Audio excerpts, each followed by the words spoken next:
Living word बेटा, living word में हमने टेक्सोनॉमी तक किया था, ठीक है। Taxonomy based on characteristics, all living organisms can be classified into different taxa, and the process is called taxonomy. It includes characterization, identification, classification and nomenclature. ठीक है। फादर ऑफ टेक्सोनॉमी मैंने बोला था कैरोलस लिनियस, ठीक है। Our next topic is systematics.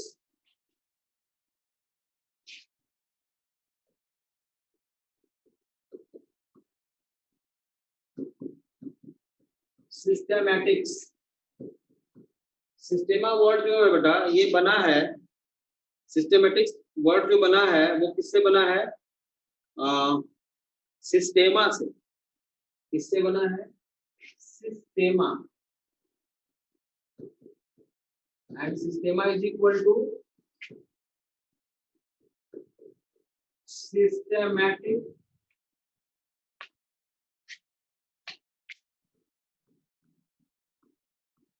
Arrangement, ठीक है। Systematic arrangement.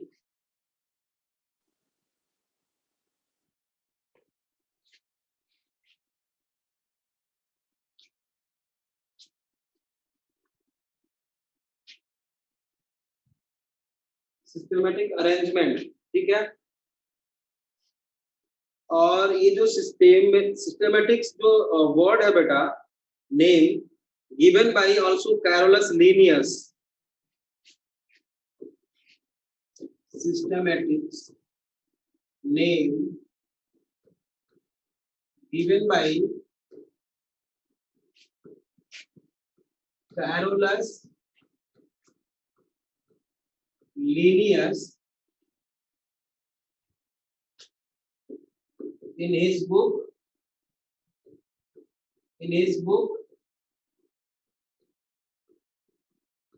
Systema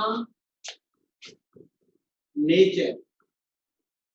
इन्होंने लिखा था 1753 में, 1753 में बेटा ये बुक इन्होंने लिखी थी, ठीक है। सिस्टेमैटिक्स है क्या? ठीक है, ये भी बायोलॉजी की एक ब्रांच ही है ना, टैक्सोनॉमी की actually. It is the branch of taxonomy, मतलब क्लासिफिकेशन जो system, it is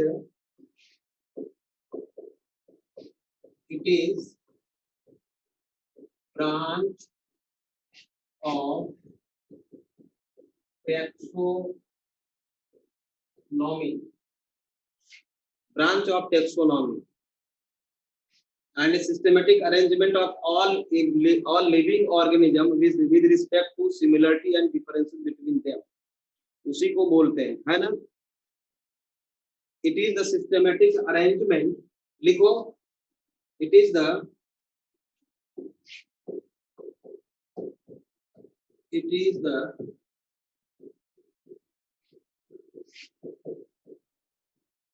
systematic arrangement of all living organisms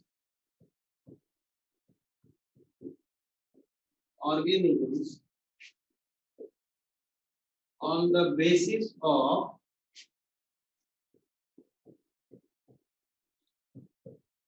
similarity and differences between them। Similarity और डिफरेंसेस के बेस पे डिफरेंस ग्रुप में डिवाइड करना ही क्या है? सिस्टेमेटिकली सिस्टेमेटिक्स है, ठीक है। लेकिन बेटा इसको 1961 में सिम्पसन ने मॉडिफाइड किया, ठीक है। उसी को आज भी हम लोग फॉलो करते हैं सिस्टेमेटिक्स को 1961 सिम्पसन ने डिफाइन किया, है ना, कुछ अलग तरीके से। in 1961 सिम्पसन, याद रखना है नाम को, सिम्पसन डिफाइन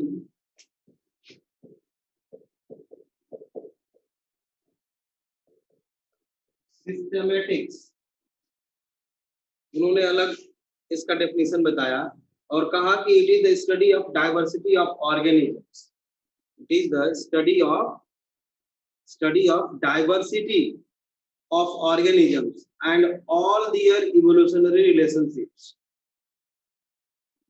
ठीक है, समझ में आया?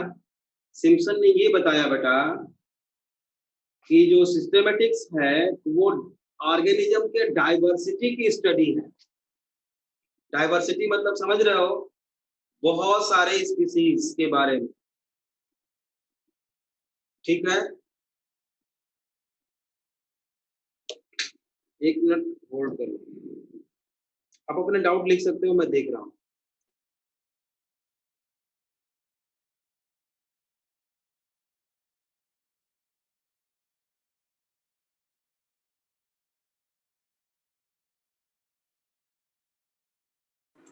ओटीबी मतलब on the basis of, on the basis of, OTB का मतलब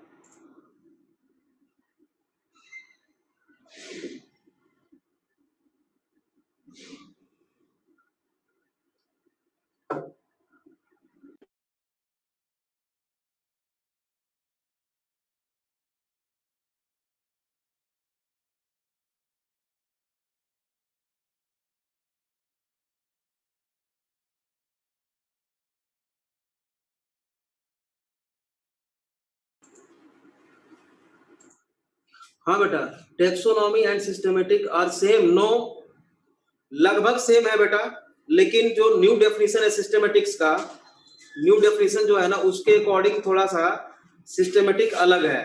जो अब मैं डेफिनेशन बता, वहां से सेटिंग है उस कैमरे से सेटिंग,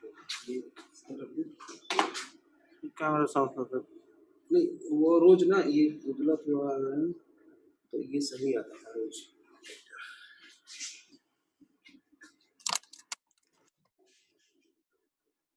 तो साफ है, उसमें सेटिंग देखिए ना,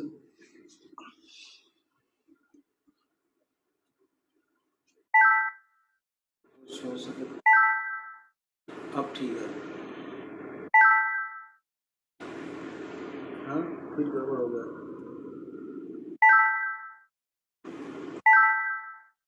अब सही है, बस बस बस बस।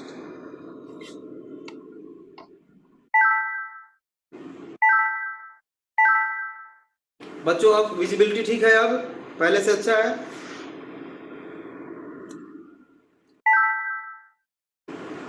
ठीक है, ये कॉपी कर लिया आप लोगों ने? कॉपी कर, हाँ ठीक है, अब बिल्कुल सही है। ठीक है, देखो सिम्पसन के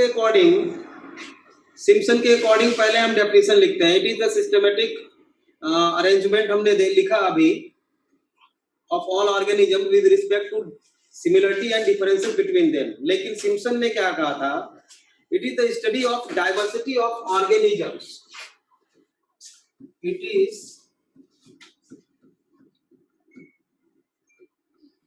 the study of diversity of all organisms, diversity है ना of organisms and all their relationship and all their relationships,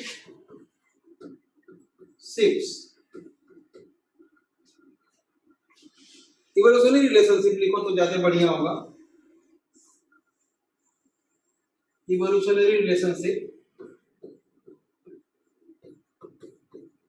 evolutionary relationships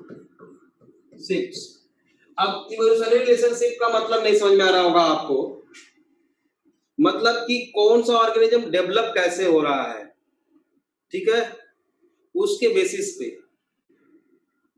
उनका डेवलपमेंट कैसे हुआ, इवोल्यूशन कैसे हुआ, उस रिस्पेक्ट से अगर देखें हम, ठीक है ना, और उनको एक डिफरेंट ग्रुप में अरेंज करें तो उसको हम बोलते हैं सिस्टेमेटिक्स। सिस्टेमेटिक्स की ये न्यू डेफिनेशन है, इसमें डाइवर्सिटी भी इंक्लूड करते हैं और इवोल्यूशनरी रिलेशनशिप भी इंक्लूड करते हैं। सिंपल इसको याद रखना है, इवोल्यूशनरी रिलेशनशिप और डाइवर्सिटी अभी आपको अच्छी तरह समझ में नहीं आ रहा होगा, वो आगे आ जाएगा, ठीक है, कल या परसों की क्लास में समझ में आ जाएगा, ठीक है। इट इंक्लूड्स, टेक्सोनॉमी के जैसा ही, it includes,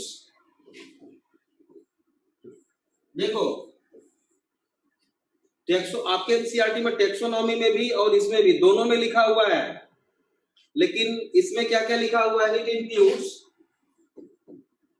identification,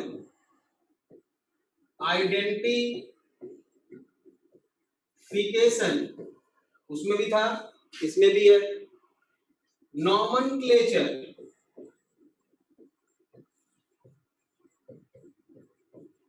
and classification,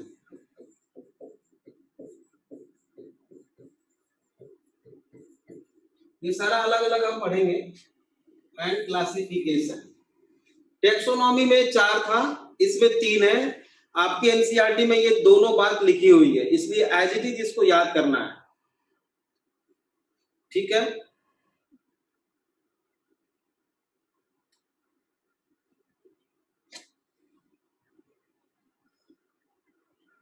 copy कर लिया, समझ में आया नहीं आया, इसको छोड़ देना बस, इसलिए तो मैं समझाऊंगा अलग अलग, इसके अलावा और सब समझ में आया आप लोगों को, क्लियर है बच्चों, ठीक है। चलो अब क्लासिकल टेक्सोनॉमी या ओल्ड टेक्सोनॉमी,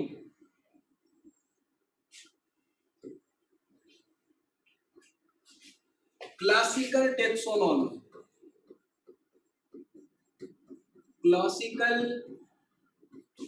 टेक्सोनॉमी या इसी को हम बोलते हैं बेटा ओल्ड टेक्सोनॉमी, क्लासिकल या ओल्ड बात एक ही है, ठीक है। अब मॉडर्न टेक्सोनॉमी, मॉडर्न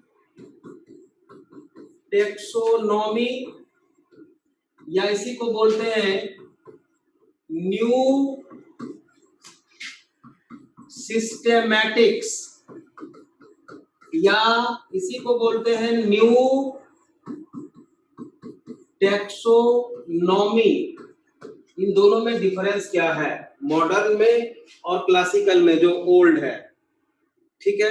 पहला डिफरेंस ये है बेटा, पहला डिफरेंस ये है कि ये जो है मॉर्फोलॉजी के बेस पे, मॉर्फोलॉजी के बेस पे स्पीसीज को बताता है कि मतलब जिसकी जो देखने में, बाहर से देखने में एक जैसे हो, वो एक स्पीसीज, सेम स्पीसीज से बिलोंग करते हैं।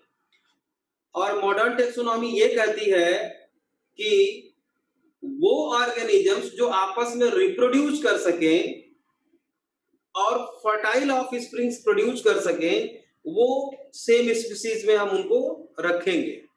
ये दोनों कॉन्सेप्ट अभी आगे की क्लास में आपको डिटेल हम समझाएंगे अच्छी तरह, अभी सिर्फ लिख लेना है, ठीक है। तो क्या लिखे इसमें, ओल्ड में क्या लिखे, it deals with morpho species, पहला it deals with morpho species, जो मॉर्फोलॉजिकली मतलब बाहर से देखने में एक जैसे दिखते हो। और ये किसको फॉलो करता है बेटा, biological species, biological species, question आते हैं इससे, ठीक है। दूसरा क्या है डिफरेंस, ओल्ड टेक्सोनॉमी है, ये जो है बेस्ड ऑन टाइपोलॉजिकल कंसेप्ट है, बेस्ड ऑन टाइपोलॉजिकल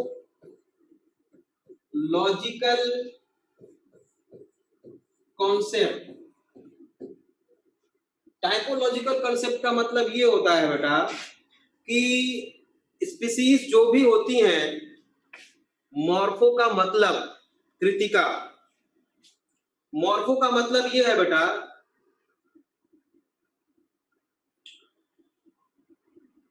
कि बाहर से देखने में, जैसे कि मान लो आपके घर में कहीं शुगर का कुछ पार्ट गिर गया है, चीनी गिर गई है या कोई मिठाई रखा हुआ है, वहां पे चींटियां आ गई, ठीक है, काली वाली और लाल वाली। तो मॉर्फोलॉजिकली आप देख के बता सकते हो कि ये काली है, ये लाल कलर की, रेड कलर की है। तो देखने में वो हमें लगता है कि दो स्पीसीज है, एक स्पीसीज नहीं है, अलग अलग स्पीसीज है। तो बाहर से देख के जो हम बता सकते हैं बेटा, वो है मॉर्फोलॉजिकल स्पीसीज, जो बाहर से देखने में बट कलर अलग है। हाँ, नहीं तो हम बाहर से देख के डिसाइड कर पा रहे हैं बेटे कि ये डिफरेंट स्पीसीज है। और हाँ बिल्कुल, और बेटा बाकी बच्चे हुए जो बैठे हैं, बच्चे सारे बच्चे, कोई भी डाउट हो तो आप फेनोटाइपिक, मतलब फेनोटाइपिक, हाँ बोल सकते हो, मॉर्फो, हाँ हाँ फेनोटाइपिक, बिल्कुल सही बात है। किसने लिखा था, फिर से बोलना बेटा, किसने लिखा था? बहुत अच्छे, अर्पिता, शाबाश बेटे, बहुत बढ़िया, आपको 10th का याद है। मतलब बाहर से देख के, सभी बच्चे सुन ले, अगर आप, बहुत स्लो चल रहा हूं मैं, अगर आपको कोई डाउट आता है आप लिखोगे, मैं देखूंगा उसको, समझ रहे हो? बहुत आराम आराम से चल रहे हैं, कॉन्सेप्ट क्लियर होना चाहिए, मार्क्स गेन करने हैं। आप जेनेसिस में आए हो तो आउट ऑफ 360 मिनिमम 350 मार्क्स आना चाहिए बायो में भाई, नोट से बाहर में नहीं आएगा क्वेश्चन, ये विश्वास रखो। अगर क्लास में जितना कॉन्सेप्ट क्लियर होना चाहिए, बिल्कुल ठीक है। और बायोलॉजिकल स्पीसीज क्या है, एक जैसे दिखने वाले दो ऑर्गेनिजम्स अगर आपस में रिप्रोड्यूस नहीं कर सकते तो उसको हम एक स्पीसीज में कंसीडर नहीं करेंगे। और ये जो बायोलॉजिकल स्पीसीज कॉन्सेप्ट है बेटा, इसका डिटेल हम आगे के 1-2 क्लास में बहुत डिटेल करने वाले हैं, तो अभी बहुत ज्यादा उस पर बात हम नहीं करने वाले। एनसीईआरटी पढ़ने की जो नो नो नो नो सारा हम कवर अप कर लेते हैं। जब ये चैप्टर पूरा होगा बेटा, तो आप देखना एनसीईआरटी की एक एक लाइन, एक एक वर्ड आपके नोट्स में लिखा हुआ होगा। पूरा चैप्टर खत्म हो जाएगा तो देख लेना। अभी देखोगे तो थोड़ा इधर थोड़ा उधर मिलेगा आपको, लेकिन मिलेगा सब। तो ठीक है, यहां तक समझ में आ गया। अब टाइपोलॉजिकल का मतलब समझना है हमें। टाइपोलॉजिकल कंसेप्ट ये कहता है बेटा कि जो ऑर्गेनिज्म जैसा भी है वो वैसा ही रहेगा, मतलब उसमें कोई भी चेंजेस नहीं होगा, ठीक है, कोई चेंजेस नहीं होगा, मतलब उसमें म्यूटेशन नहीं होगा, मतलब उसमें इवोल्यूशन नहीं होगा, ठीक है, ऐसा। तो टाइपोलॉजिकल का मतलब अगर लिखना चाहो तो लिख लो, species are believe to be static, मतलब रुका हुआ, और immutable, species are believe to be, इसका मतलब लिख रहा हूं मैं,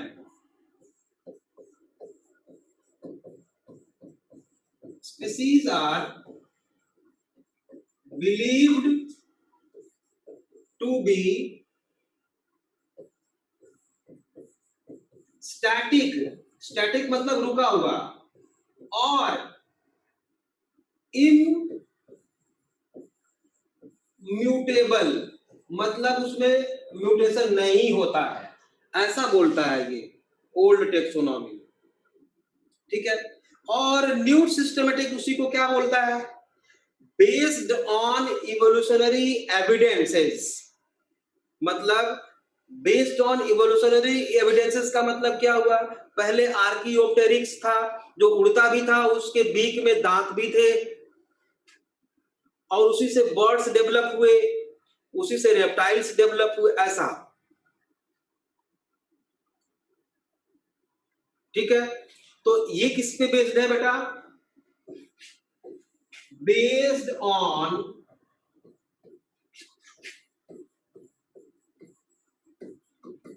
evolutionary evidences, based on evolutionary evidences. तो अब बताओ आप लोग, मॉडिफाइड कौन है, अच्छा कौन है, मॉडर्न या क्लासिकल?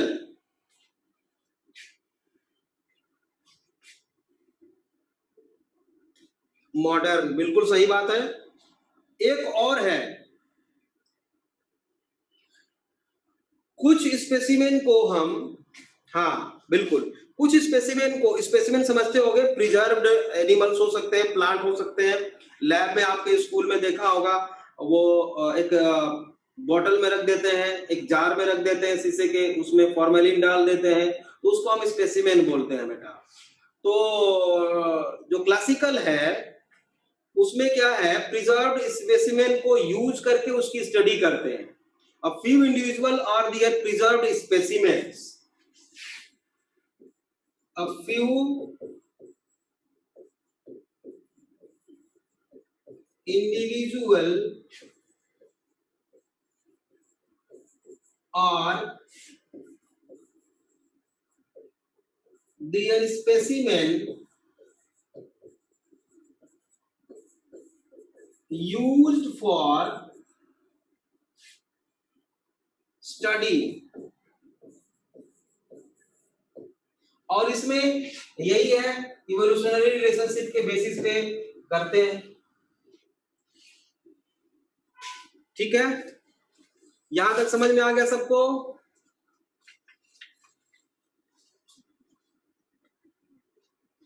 क्लियर है यहां तक? ठीक है, लिख लिया था ना, कॉपी कर लिया था? कर लो फटाफट।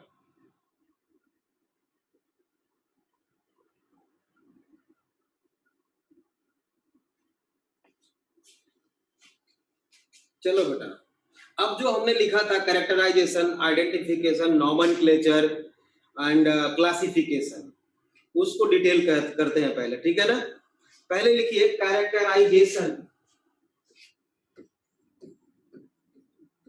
Characterisation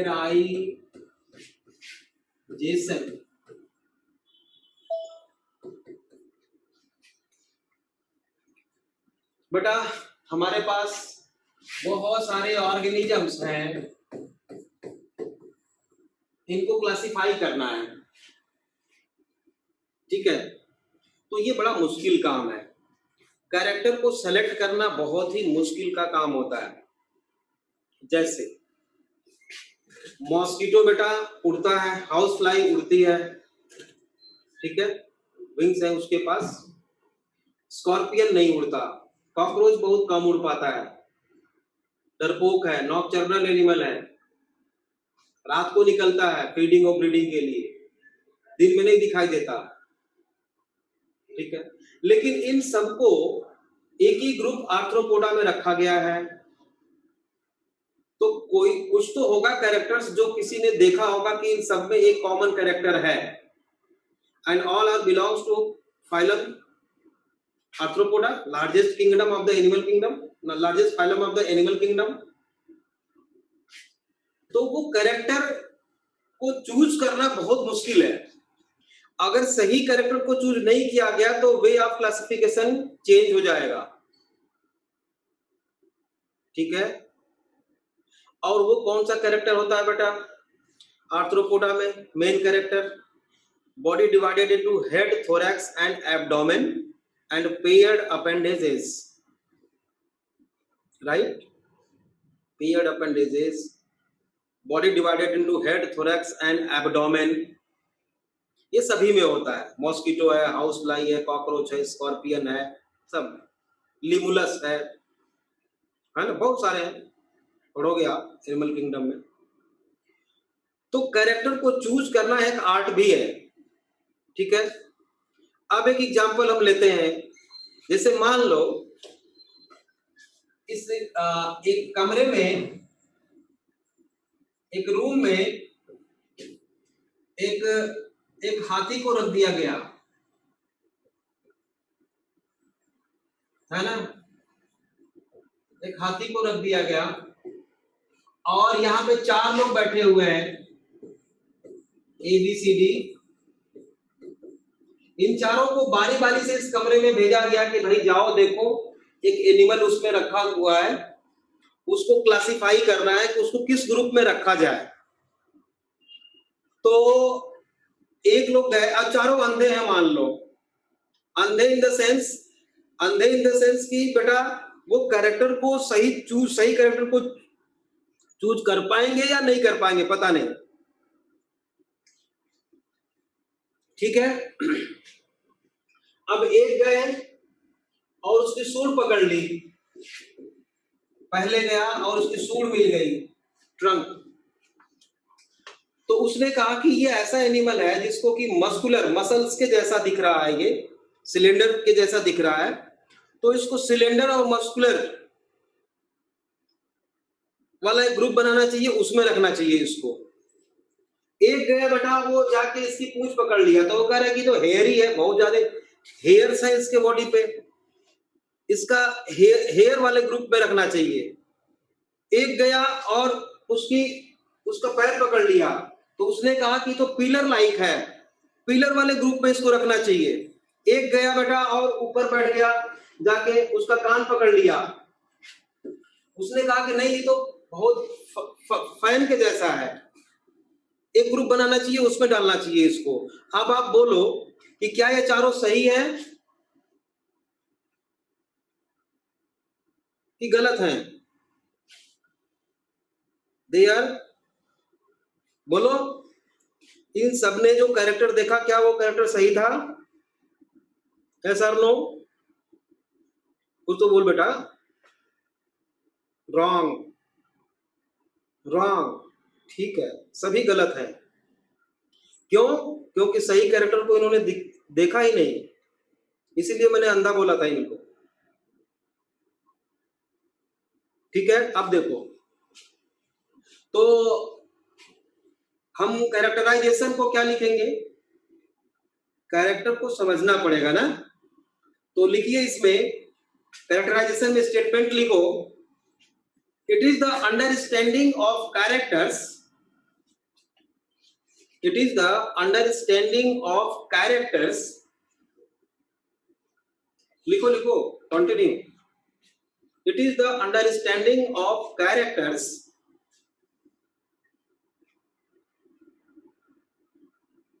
of an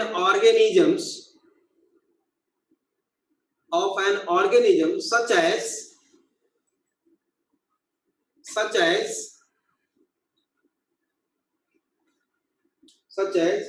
external and internal structure of cell, internal and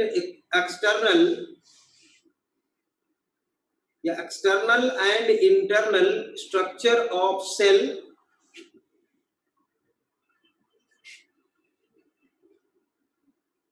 comma, developmental process,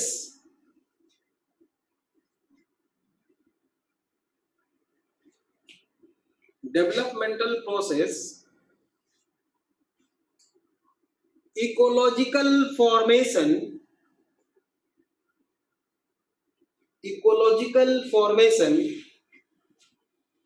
या इंफॉर्मेशन लिखिए, ecological information etcetera. Ecological information का मतलब कि क्या वो डिकम्पोजर है, हेटरोट्रॉफिक है, बहुत सारी चीजें हो सकती है उसमें। इन कैरेक्टर्स के बेस पे कैरेक्टर उसका हम चूज करते हैं। Please repeat. अर्पिता बेटा तेज लिखो। It is the understanding of characters of an organism such as external and internal structure of cell, developmental process, and ecological information. Next point लिखेंगे selection of characters. Next point, selection of characters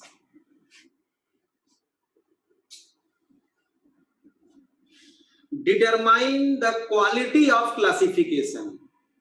Determine the quality of classification. Selection of characters determine the quality of classification. और ये बात धीरे धीरे आपको समझ में आ जाएगी अभी, और आगे जब हम चलेंगे इसका और एक बार प्रोसेस देखने वाले हैं हम लोग। पहले इसके बारे में हम लोग पढ़ लें थोड़ा थोड़ा, ठीक है। नेक्स्ट है आइडेंटिफिकेशन। अब जो कैरेक्टर हमने चूज किया है बेटा, उसके बेसिस पे उसको एक स्पेसिफिक ग्रुप में रखते हैं, है ना। उसी को हम मतलब में स्पेसिफिक टैक्सा में रखते हैं, स्पेसिफिक ग्रुप में रखते हैं। टैक्सा अभी आपको समझ में आ गया आएगा। मतलब रैंक, मतलब कि एक ग्रुप, स्पेसिफिक ग्रुप में रखने को हम क्या बोलते हैं? Identification based on characteristics. तो लिखो बेटा, नेक्स्ट हेडिंग दो, identification.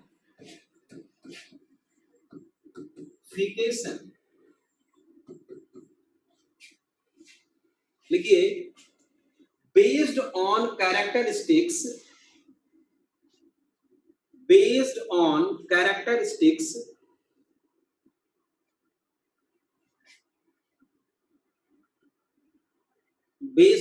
characteristics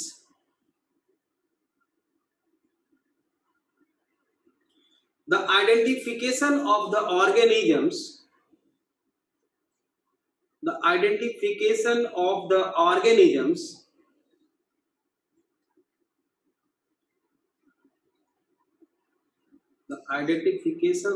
organisms is carried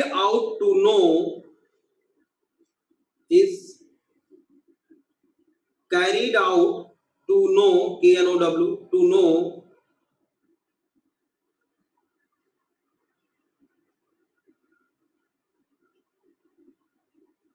whether it is similar to, repeat कर दूं Kritika, based on characteristics the identification of the organisms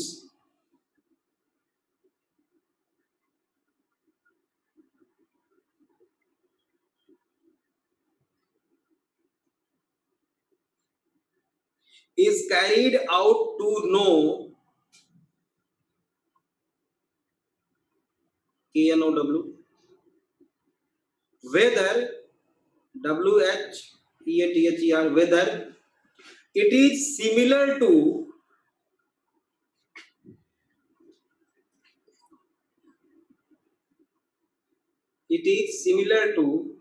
any of the known group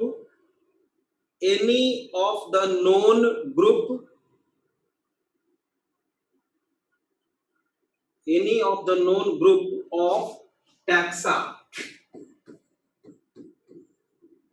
ये एक ग्रुप को बोलते हैं बेटा, अलग अलग टैक्सा होते हैं, और वो अभी आगे आएगा, ठीक है। इसको और डिटेल हम पढ़ाएंगे अभी अगली क्लास में, ठीक है। अब चलो नॉमेनक्लेचर, नेक्स्ट हेडिंग है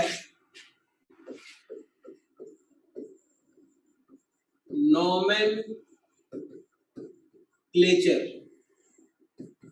नॉमेनक्लेचर का मतलब होता है बेटा कि किसी भी ऑर्गेनिज्म को एक पर्टिकुलर ऐसा नाम रखना उसका जो पूरे all over the world acceptable हो।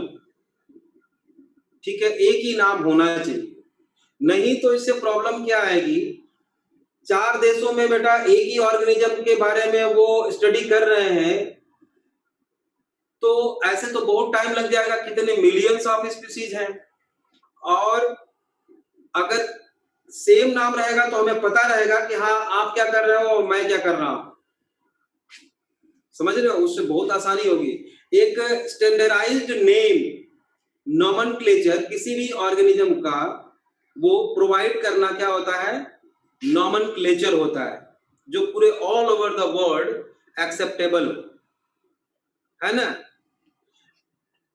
वर्नाकुलर नॉमेनक्लेचर बोलते हैं बेटा लोकल या रीजनल नेम को, है ना, वो भी लिखवाएंगे। वो बहुत एक पेपर में तो शायद पूछे, वो नहीं पूछेगा, बट उसको जानना जरूरी है, उसके बेसिस पे आप लोगों को क्लियर हो जाएगी सारी बात। तो नॉमेनक्लेचर में लिखो it is providing of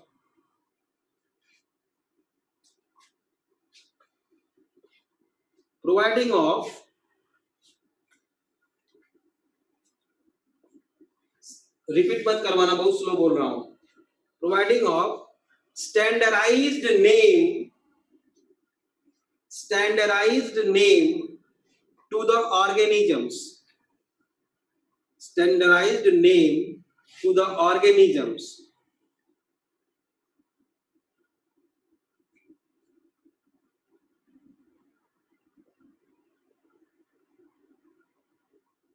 such that particular organism is known by the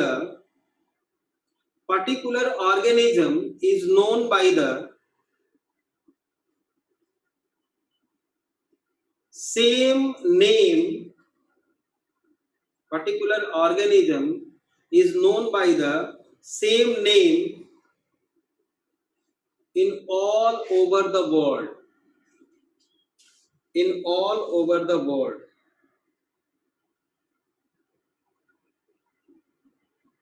ठीक है। अब इसमें पहला लिखो, नंबर 1 वर्नाकुलर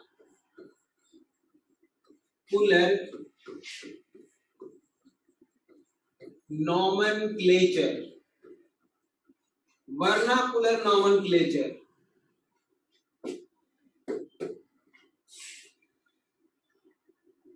लोकल या रीजनल, लोकल या रीजनल, है ना। Name is considered as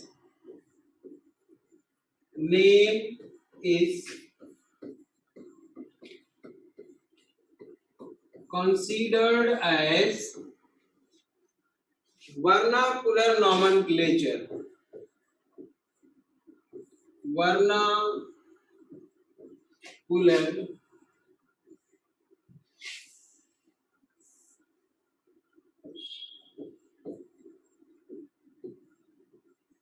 nomenclature, ठीक है। तो इसमें क्या होगा, different name in different languages of same organism, यही होगा ना, different name in different languages, ठीक है, यही होगा, ऑफ सेम ऑर्गेनिज्म, यही हो जाएगा। तो प्रॉब्लम आ जाएगी। एग्जाम्पल इसका हम देते हैं 2-1, जैसे यहां पे हम ऑर्गेनिज्म लिख दें और यहां पे नेम लिख दें, ठीक है। ऑर्गेनिज्म में हमने लिख दिया बेटा जैसे रोज, रोज को क्या बोलते हैं बेटा, गुलाब, हिंदी में क्या बोलते हैं, गुलाब, गुलाब इन हिंदी, गोलक, गोलक इन बंगाली। बेटा बंगला में, हाँ बंगला में गोलक बोलते हैं, गोलक, समझ रहे हो?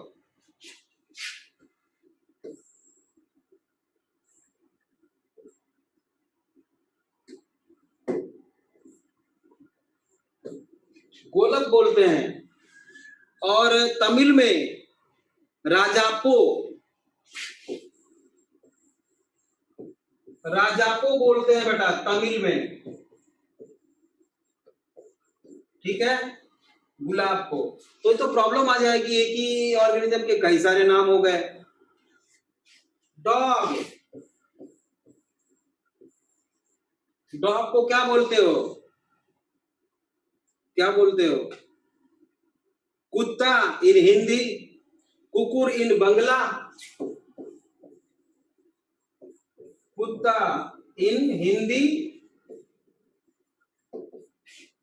कुकुर इन बंगला। स्वान बोलते हैं बेटा हम,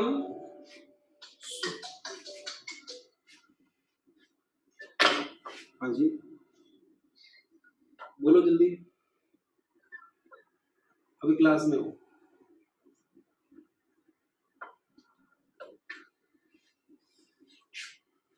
स्वान बोलते हैं बेटा, स्वान बोलते हैं किसको? इसमें संस्कृत में, संस्कृत में स्वान बोलते हैं। गुजराती में कुत्तो बोलते हैं, कुट्टो या गुजराती। ये लिखना नहीं है, अगर चाहो तो लिख लो, बट इसकी कोई बहुत जरूरत नहीं है। आपको समझ लेना है कि वर्नाकुलर नोमेनक्लेचर होता क्या है, ठीक है। अब जो स्टैंडर्डाइज्ड नेम है बेटा, वो है, उसी को साइंटिफिक या टेक्निकल नेम बोलते हैं। कॉपी कर लिया?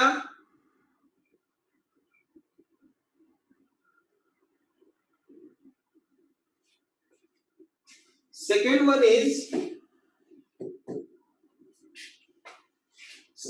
इज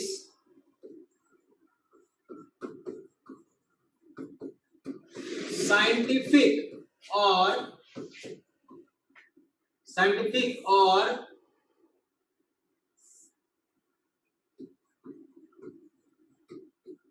टेक्निकल, और इसी को बोलते हैं बाइनोमियल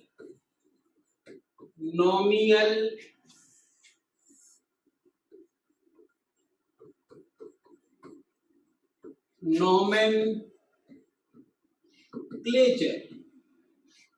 बाइनोमियल नोमेनक्लेचर बोले या टेक्निकल नेम बोले या साइंटिफिक नेम बोले, बात एक ही है। इसी को डिटेल पढ़ना है बेटा, है ना। अब ये नाम जो बाइनोमियल नोमेनक्लेचर के जो रूल्स हैं बेटा, इसको सबसे पहले developed by Carolus Linnaeus in his book Philosophia Botanica, है ना। डेवलप किसने किया था? ये इंपॉर्टेंट है, एनसीईआरटी में आपके लिखा हुआ है, डेवलप्ड बाय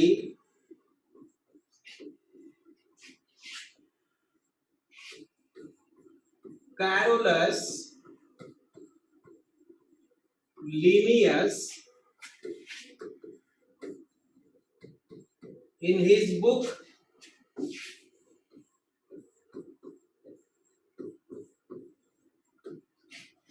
Philosophia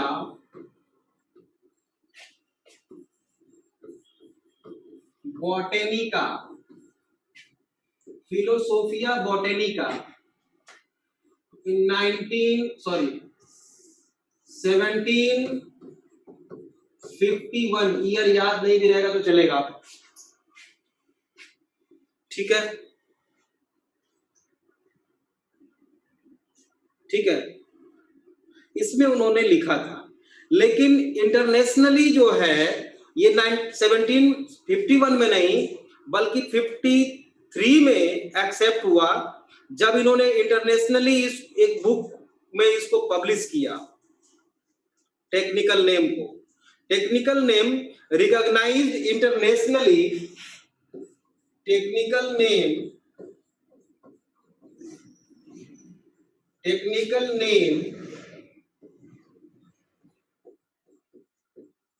recognized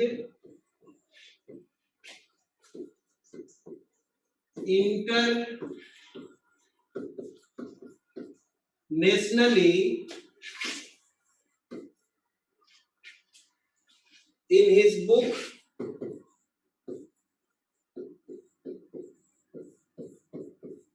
दो बुक लिखा था बेटा उन्होंने ना, दो बुक लिखा था।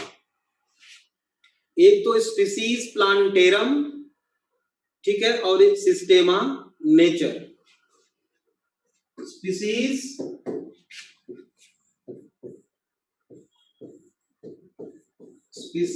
बुक का नाम बहुत ज्यादा इंपॉर्टेंट है बेटा, प्लांटेरम, और दूसरा बुक था सिस्टेमा नेचर।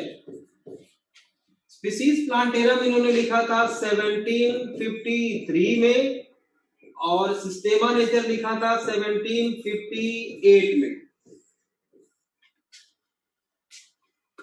तो इंटरनेशनल लेवल पे इसको जो एक्सेप्ट किया गया उसके लिए दो बुक में उन्होंने पब्लिश किया इसको, बायनॉमियल नोमेनक्लेचर को। आपके एनसीईआरटी में लिखा हुआ है। And both book species plantarum and systema nature किसने लिखा था? कैरोलस लिनियस ने, याद रखना। ये दोनों बुक किसने लिखा था? वही कैरोलस लिनियस ने, ठीक है। अब बेटा जो स्पीसीज प्लांटेरम है इसमें उन्होंने प्लांट्स के नोमेनक्लेचर के बारे में बताया था, और सिस्टेमा नेचर में एनिमल्स के नाम के बारे में बताया था। और ये सबसे पहले स्टार्टिंग कहां से हुई थी? 1753 में, 1753 में। यहां तक लिख लिया बच्चों?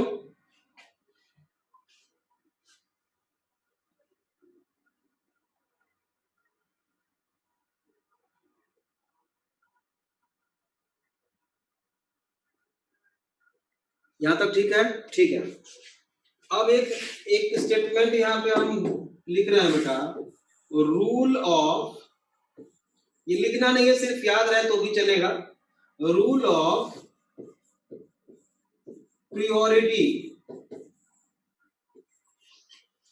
first after,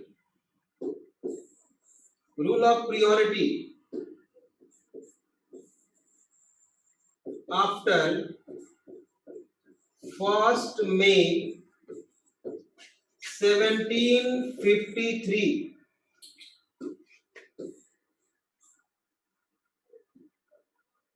1753 का मतलब क्या है? रूल्स ऑफ प्रायोरिटी का मतलब क्या है कि 1 मई 1753 के बाद मान लो एक कोई नया ऑर्गेनिज्म मिला, तो राम और श्याम ने, राम ने उसका नाम ए रख दिया अकॉर्डिंग टू बाइनोमियल नोमेनक्लेचर, और श्याम ने उसी का नाम बी रख दिया। तो जो बाद में रखा गया है नाम वो नहीं माना जाएगा, पहले वाले नाम को माना जाएगा। आज की भी बात कर रहा हूं। तो 1 मई 1753 के बाद according to binomial nomenclature, rules of binomial nomenclature, जो पहले नाम रख देता है उसी का माना जाता है। रूल ऑफ प्रियोरिटी हो गया, समझ में आ गया रूल ऑफ प्रियोरिटी।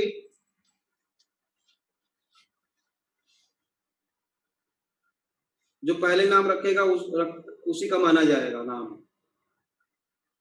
वही एक्सेप्ट होगा, ठीक है। एक है बेटा rule of rejection. Rule of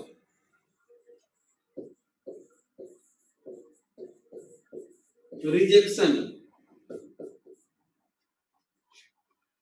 rule of rejection ये कहता है बेटा, दो बात है कि 1753 के पहले जो नाम रखे गए थे वो अपने आप डिसॉल्व हो गए, रिजेक्ट हो जाएंगे,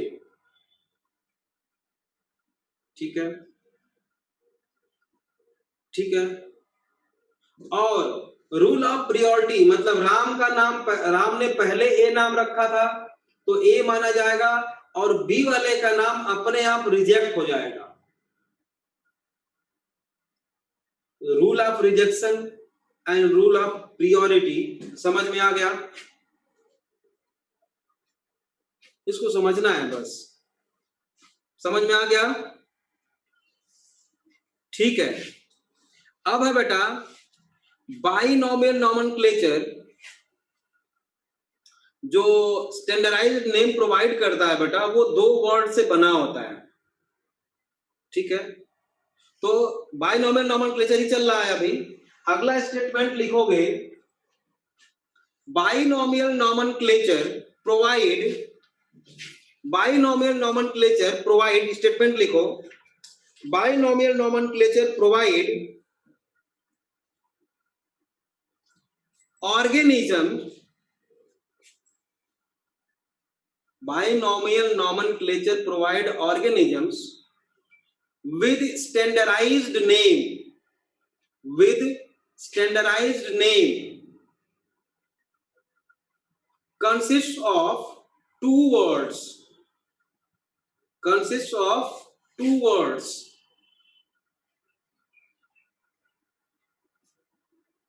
ठीक है, दो वर्ड होने चाहिए उसमें।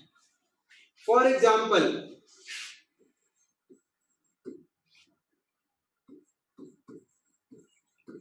मैंगी फेरा इंडिका, ये मैंगो का नाम है बेटा, और एक नाम और लिख देते हैं जो आपको आता है, होमो सैपियंस। एक है मैंगीफेरा इंडिका, हाँ ह्यूमन का नाम है। मैंगीफेरा इंडिका मतलब होता है, हाँ बहुत सारे हैं, बहुत सारे हैं बेटा, Pisum sativum, Mangifera indica, Pheretima posthuma, Periplaneta americana cockroach है, पेरिटिमा पोस्टिमा क्या है, अर्थवर्म है, राना टिग्रीना, ठीक है, पाइसम सटिवम, ब्रेसिका कंप्रेस्टिस, सोलेनम ट्यूबरोसम, हाँ बहुत सारे हैं। ये सब आपको याद हो जाएगा, इसी तरह से सब याद हो जाएगा, अपने आप याद होगा, घबराओ मत। तो ये दो वर्ड से मिलके बना होता है बेटा, मैंने दो नाम लिखा हुआ है यहाँ पे, ठीक है। तो ये जानते हो आप लोग कि ये प्लांट है, ये क्या है बेटा, ये है प्लांट, और ये क्या है, एनिमल। तो चाहे प्लांट हो चाहे एनिमल हो, उसका जो फर्स्ट वर्ड होता है बेटा उसको जेनेरिक नेम बोलते हैं। ये जो फर्स्ट नेम है, ये जो फर्स्ट नेम है बेटा, सॉरी फर्स्ट वर्ड है, ये इसमें होमो है और इसमें मैंगीफेरा है, फर्स्ट वर्ड, इसको बोलते हैं जेनेरिक नेम, या इसी को बोलते हैं जीनस। फर्स्ट वर्ड को क्या बोलते हैं, चाहे प्लांट हो चाहे एनिमल हो, दोनों के केस में क्या बोलते हैं बेटा, जेनेरिक नेम बोलेंगे या उसको जीनस बोलेंगे, फर्स्ट वर्ड को, क्लियर। और जो सेकेंड नेम होता है, अगर वो प्लांट का है तो उसको बोलते हैं स्पेसिफिक एपिथेट।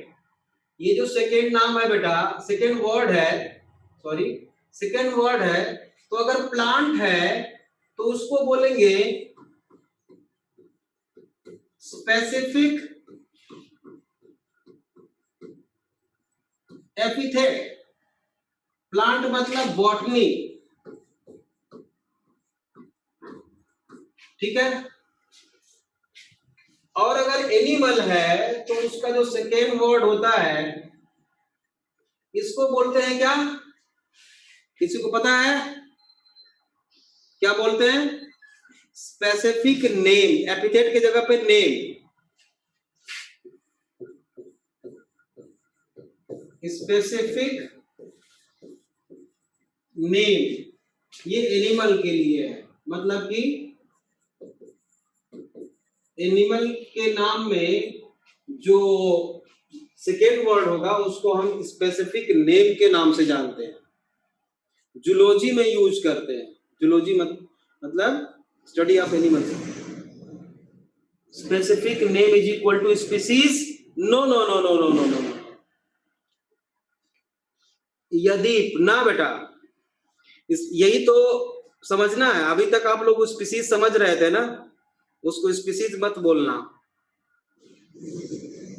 क्यों नहीं बोलेंगे वो आगे अभी रूल्स में देखेंगे, हम सब समझेंगे एक एक चीज अच्छी तरह से, ठीक है।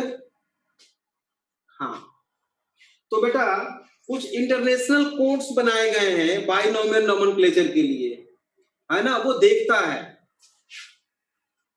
कुछ इंटरनेशनल कोड्स बनाए गए हैं, रूल्स बनाए गए हैं। बाइनोमियल नोमेनक्लेचर के जो रूल्स हैं उसको तो हम लोग कल देखेंगे, लेकिन पहले वो कोड्स आज हम लोग लिख सकते हैं। सब लोग लेफ्ट मत करना भाई, इसको कंप्लीट करके तब जाना है आज की क्लास में। ऐसा नहीं कि टाइम हो गया चलो। तो लिखिए rules of binomial nomenclature. Rules of binomial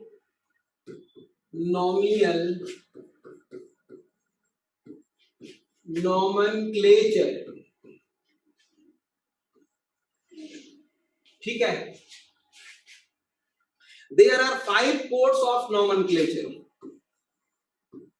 There are 5 codes of nomenclature.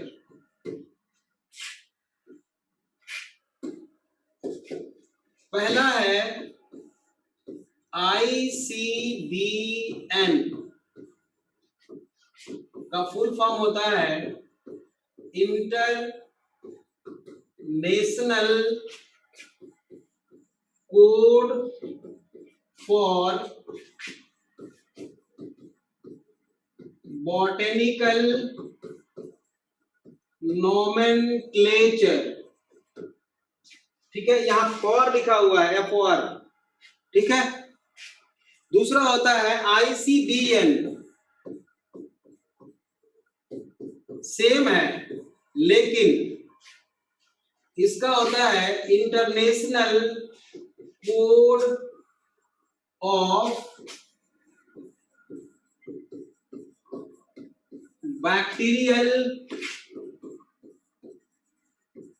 Nomenclature. Bacteria का नाम रखते हैं, ठीक है। उसके बाद है ICZN, तीसरा, जल्दी जल्दी लिखो, international code of zoological nomenclature, मतलब एनिमल का नाम रखते हैं इसके अकॉर्डिंग, ठीक है। चौथा है ICVN, international code of viral nomenclature, virus का नाम रखते हैं, ठीक है। पांचवा है ICNCP, थोड़ा सा अलग है ना, international code of nomenclature for, international code of nomenclature nomenclature for cultivated plants, है ना, कल्टीवेटेड प्लांट्स। तो ये 5 कोड हैं। अब हेडिंग देना है रूल्स गिवन बाय लीनियस, जो बाइनोमियल नोमेनक्लेचर का था। Rules given by Linnaeus, rules given by Linnaeus, इसको कल पढ़ेंगे। क्लियर यहां तक? बस कोड याद रखना है। ये ध्यान देना है कि यहाँ पे बॉटनी में यहाँ पे फॉर लिखा हुआ है, ठीक है? ठीक है बच्चों, समझ में आया सारा कुछ? समझ में आया? हाँ ठीक है, साइड हो गया। ठीक है बच्चों, कोई डाउट होगा तो पूछ लेना फिर।